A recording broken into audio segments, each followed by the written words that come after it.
Hello everybody, I'm Greg. Welcome to Gregsbeerreviews today. We're up on the Blue Ridge Parkway today, on the way down to Stations Inn. Well, that's not correct. Stations Inn is closed now. We're going down to Freeborn's Motorcycle Resort down in Laurel Springs, North Carolina. Going to have a few cold beverages. Speaking of cold beverages, let's go see what's in the fridge today.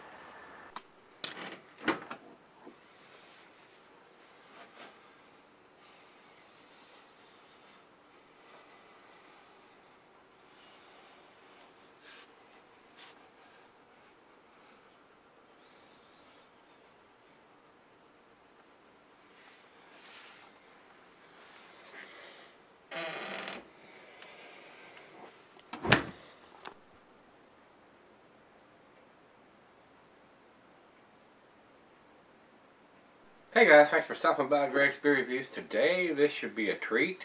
This is a collaboration beer done with Kyle Hollingsworth and Keri Kelli and Stone Brewery. This is their collective Distortion IPA.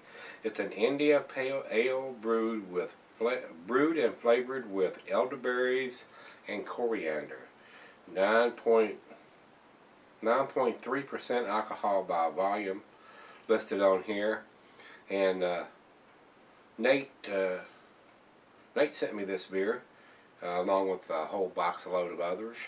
And I've not seen this one. This is evidently a new one. He says bottling date is May 10th of 2014, and it's got it on here, but it's kind of smeared. And it says, he says, sorry, I smeared it. That's like about a lot of these dates. I mean, if you rub on it in, it comes right off. So.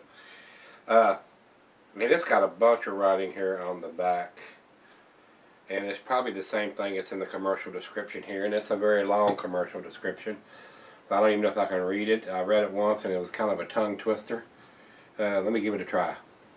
In bringing together artisans from disparate aural planes, one might expect an offbeat feedback warp cacophony. That's probably not how that's pronounced.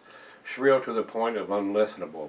Yet by inviting Kyle Hollingsworth, keyboardist for Eclectic Jam-Prone Sextet, The String Cheese Incident, and Keri Kelli, wailing rock guitarist of Alice Cooper fame, we were able to make truly beautiful music, turns out. These musicians have a great deal in common both with each other and with Stone.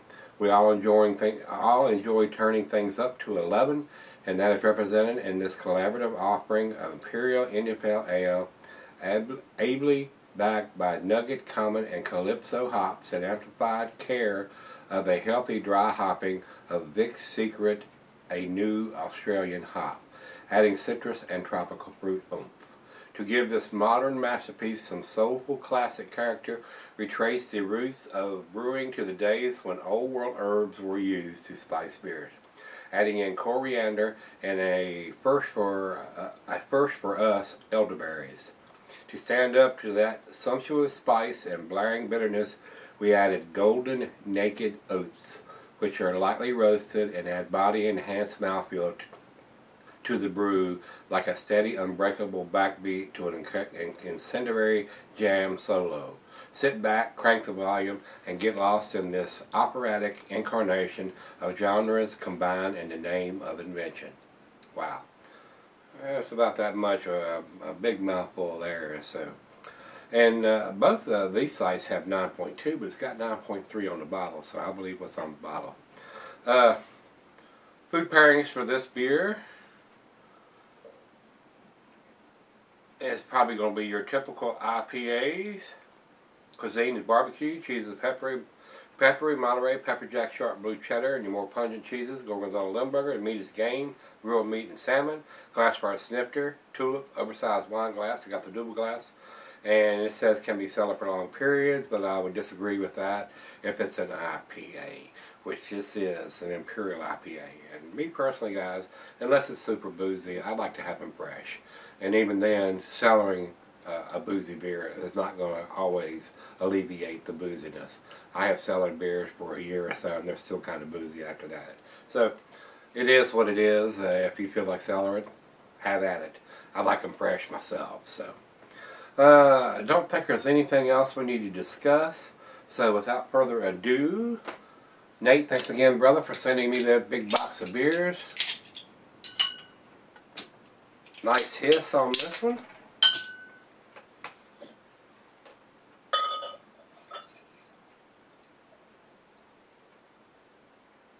Doesn't seem to be overly carbonated though with this aggressive pour. Oh, I'm getting some aromas already. Alright, it is a deeper amber color. Very nice looking. I can see the bulb right through it. It's not cloudy. There are a few bubbles streaming up from the bottom there. So, don't know if I've had any elderberry beers or not. I'm not much into the fruity beers, but we'll see. I don't think I've had a fruity IPA, so we'll see what this brings. And we got about a half a finger of head on there. So let's get a nose on it. See what I can figure out.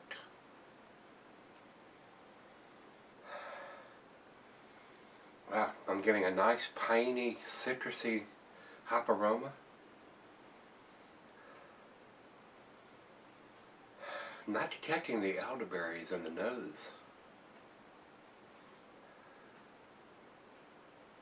Just a hint of coriander in there. But the naked oat should bring us a nice mouthfeel on this one. It's very pleasant aroma. I mean, it's not quite to the enjoy by aromas, but it's very pleasant. Definitely a big hop presence in this beer. Well, let's give it a taste and see what we got. Cheers, everybody. Cheers, Nate.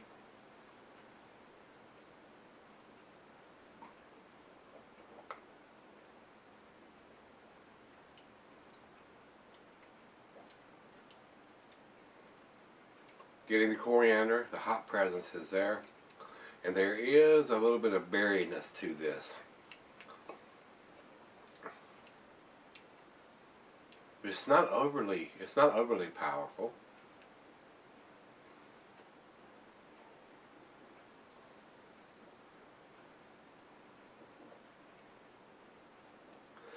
It does have a nice creamy mouthfeel to it. Very nice hop presence. And there is some berryness in there. I am detecting that. And it's probably going to get a little more intense as it warms up. But it's got a very nice piney, grapefruity, tropical fruit citrusy taste to me.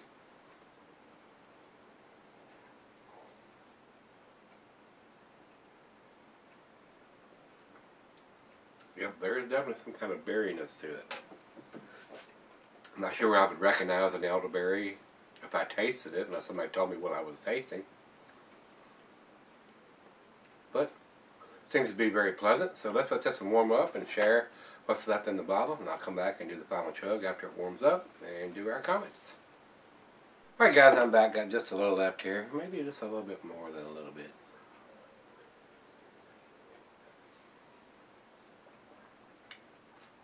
Has a very nice mouthfeel to this beer. But evidently, I'm not an elderberry fan. It has a, I don't know how to describe it. It's a berry taste, but to me it's a bitter berry taste. Now that it's warmed up, it's not as pleasant to me now as it was when it was fresh out of the fridge. So let's do the final chug here.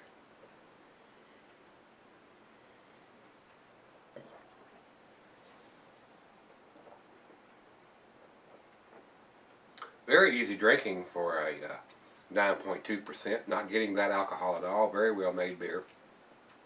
Nice hop presence up front. Nice bitterness on the back end. And it definitely has a coriander berry taste to it. Coriander I could deal with, but the elderberries, like I said, I don't think I've ever had an elderberry beer before. And evidently I'm not a big fan of the elderberry. So definitely a good beer. Glad I got to try it. But not a super big fan, evidently, of elderberries. So still think it's an A beer, guys. So I'm gonna give it the 8, which is the A minus on this beer. Definitely different. I will put it that way. To me, the Enjoy By series is a little bit better than what I'm tasting here. Of course, it doesn't have any elderberries or coriander or anything in that. But yeah, it was a nice change up. I enjoyed it, but probably not something I would seek out again unless it was like $5.99 a bottle or something like that. Then it'd be worth it. I don't know what Nate paid for this one, but it was tasty. But don't think I'm a big elderberry fan, evidently. So as it warmed up, it seemed like it got a little more unpleasant than it was when it was fresh out of the fridge. So that's where I'm at with it. Giving it to A minus. Let's see what everybody else thinks. We'll go over to Beer Advocate. Beer Advocate says 88 in a very good range. I would agree. It's a very good beer. If you like elderberries, you might think it's a great beer. It might be an outstanding beer to you if you're an elderberry fan. Just left an overly bitter taste in my mouth on the back end. So over to Rate Beer. Rate Beer says 95 overall, which is a damn good number there, but 75 in the style. So there are some other people that aren't quite agreeing with the style of the beer or something there. I didn't read a lot of the reviews. I read several of them, and mostly it's a pleasant beer. So if you've had this one, and this is their Collective Distortion IPA, let me know what you think about it, whether you liked it, loved it, couldn't stand it, best thing you ever had. And let's see what else is in the fridge tomorrow, and maybe we'll get us a 10 beer. I hope so. See you then.